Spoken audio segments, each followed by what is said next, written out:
बहुत पहले की बात है, 3 मछलियां एक ऐसी तालाब में रहती थी जो बहुत खूबसूरत था।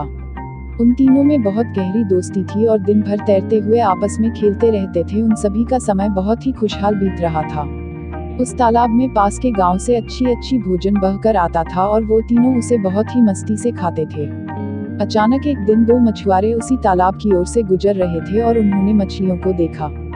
इन दोनों मछुआरों ने सोचा कि उस तालाब में बहुत सारी मछलियां होंगी और उन्हें पकड़ना चाहिए, क्योंकि अगर वो ऐसा करेंगे तो उन मछलियों को बाजार में बेचकर ढेर सारा पैसा बना पाएंगे। मछुआरों के बात उन तीनों मछलियों ने सुन लिया और वो बुरी तरह से डर गई और फिर उस तालाब को छोड़ने का योजना बनाने लगी।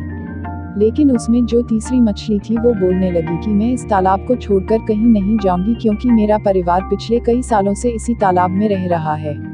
दूसरी मछली भी तीसरी के ही साथ में उसी तालाब में रहने का फैसला किया, लेकिन पहली मछली कुछ ज्यादा ही डरी हुई थी और वो उस तालाब को छोड़कर एक छोटे से झील के अंदर चली गई। अब इस तालाब में सिर्फ 2 मछली ही रह गई और दूसरे दिन वही मछुआरे एक बहुत बड़ा सा जाल लेकर उन मछलियों को पकड़ने के लिए पहुंचे। मछुआरों ने तालाब में जाल फेंका और वो दोनों मछलियों के साथ उनका परिवार के भी छोटी मछलियां उस जाल में फंस गई।